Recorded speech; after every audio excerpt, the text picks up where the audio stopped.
Number 2 पर आते हैं, महाराष्ट्र चुनाव में नितिन गडकरी नहीं दिख रहे, बीजेपी में चल क्या रहा है। नितिन गडकरी अटल बिहारी वाजपेयी के समय के नेता है, भारतीय जनता पार्टी के राष्ट्रीय अध्यक्ष भी रह चुके हैं। नितिन गडकरी को साइडलाइन करना ही नरेंद्र मोदी का मकसद है। उन्हें कोई स्पेस देने की इच्छा नहीं है उनकी। ना तो उनका नाम स्टार प्रचारकों में है, ना तो उनका नाम इलेक्शन कमेटी में है जो चुनाव का लड़ने के लिए रणनीति बनाता है या प्रत्याशियों को चुनने के साथ में रहता है, उसमें उसकी मदद होती है, चुना जाता है। वह कुछ भी नहीं है, हर चीजों से उन्हें हटा गया। वह मात्र एक भारतीय जनता पार्टी के सदस्य हैं और इस देश के परिवहन और सड़क मंत्री है, बस। अब वह नितिन गडकरी नहीं नजर आ रहे हैं। इधर बीच में कुछ सभा भी कर रहे थे, लेकिन जब से इलेक्शन का तारीखों का ऐलान हुआ है वह कहीं नजर नहीं आ रहे और उनका कोई दौरा नहीं, एकदम स्क्रीन से गायब से हैं नितिन गडकरी। ऐसे में जब नितिन गडकरी का मराठवाड़ा और विदर्भ के एरिया में, महाराष्ट्र में काफी पकड़ है और उनका प्रभाव है, तो आखिर ऐसा क्यों किया जा रहा है? क्या गुजरात लॉबी को, मोदी साहब को इतना अपने आप पर भरोसा आ गया अल्पमत में रह करके भी कि हाँ हम निकाल लेंगे? यह हर किसी को चौंका रहा है, क्योंकि अगर नितिन गडकरी ने अपना प्रभाव छोड़ा तो मोदी के लिए वो खतरे की घंटी हो जाएगी।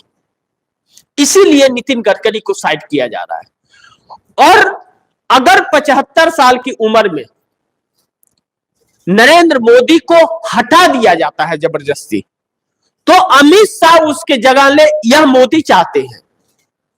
लेकिन अमित शाह जगह ले, क्या यह भारतीय जनता पार्टी चाहती है? क्योंकि उनके राह के रोड़ा राजनाथ सिंह भी है और उनके राह का रोड़ा नितिन गडकरी भी है। नितिन गडकरी को विपक्ष हो या भाजपा के ओरिजिनल हो, वह सब एक ही नजर से देखते हैं और उनका सम्मान करते हैं, जो नरेंद्र मोदी और अमित शाह को रास नहीं आता है। ऐसे वक्त में नरेंद्र मोदी कैसे नितिन गडकरी को आगे बढ़ा सकते हैं? लेकिन नितिन गडकरी को चेहरा उधर स्टार प्रचारकों में न डालना, यह भारतीय जनता पार्टी के लिए बड़ी नुकसानदायक विदर्भ के और मराठवाड़ा के एरिया में हो सकता है। विदर्भ के अंदर जो 62 सीटें हैं, विदर्भ की 62 सीटों के अंदर आप दर्शकों को मैं बताऊं अगर, तो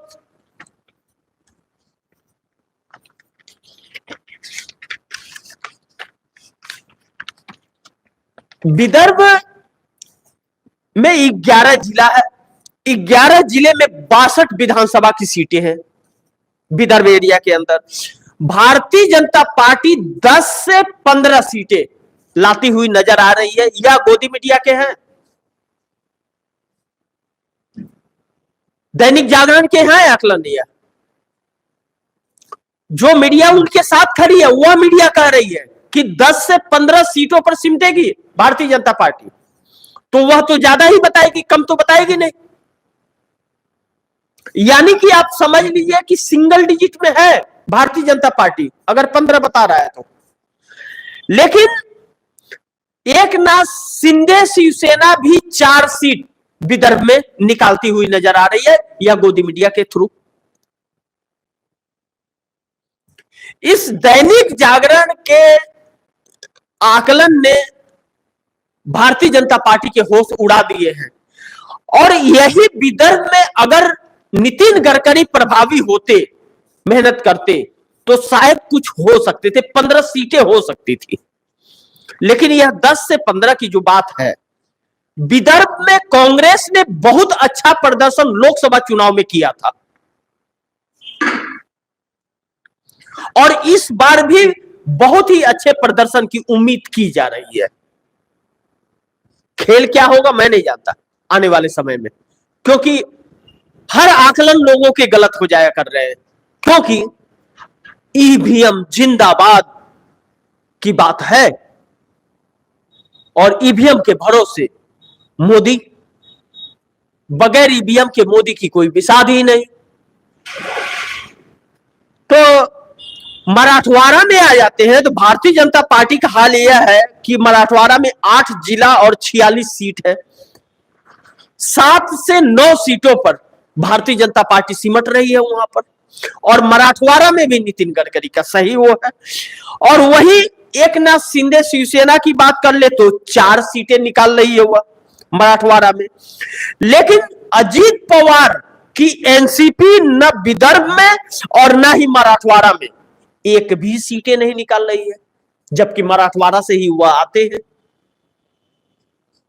यानी कि अजीत पवार खुद की भी सीट हार रहे हैं क्या?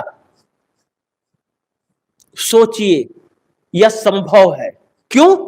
क्योंकि अजीत पवार ने अपनी पत्नी को लोकसभा चुनाव में उठाया था अपने संसदीय क्षेत्र से, जिस विधानसभा से वह लड़ते हैं उसके संसदीय क्षेत्र से, और वहीं से शरद पवार की बेटी अजीत पवार की बहन सुप्रिया सुले उठी थी और सुप्रिया सुले जीती, अजीत पवार की पत्नी हार गई। और यह सर्वे भी बता रहा है कि नहीं कुछ आ रहा है। तो यानी कि अजीत पवार अपनी खुद की भी सीट हार रहे हैं। ऐसे में अगर नितिन गडकरी को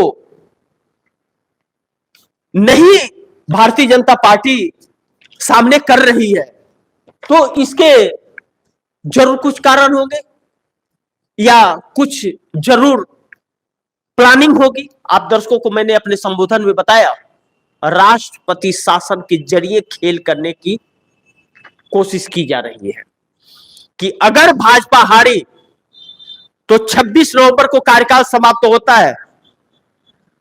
चुनाव आयोग 24 को भी नहीं 25 को देर रात दे सकता है सर्टिफिकेट। 26 को दे देगा सर्टिफिकेट और 2 दिन लेट कर देगा, बोलेगा सर्वर ही हमारा काम नहीं कर रहा है। तो क्या कर लेगा कोई, और लग जाएगा इतने में राष्ट्रपति शासन। ऐसे में इस देश को क्या दिशा मिलेगा, क्या मोड़ राजनीति में आएगा, क्या बदलाव होगा, यह समझ लीजिए आप दर्शक। वह महाराष्ट्र 8.5 लाख करोड़ रुपए के कर्ज में डूबा हुआ है। हर एक बच्चा पैदा होने वाला 1 लाख का कर्जदार है वहां पे महाराष्ट्र में, जो कि हमारे देश का सबसे ज्यादा रेवेन्यू जो आता है, इनकम, वह महाराष्ट्र का आता है। इंपोर्ट एक्सपोर्ट वही से होता है। उस महाराष्ट्र का रेवेन्यू, हर साल का इनकम 4 लाख करोड़ का है। उस महाराष्ट्र का हर एक पैदा होने वाला बच्चा 1 लाख का कर्जदार है।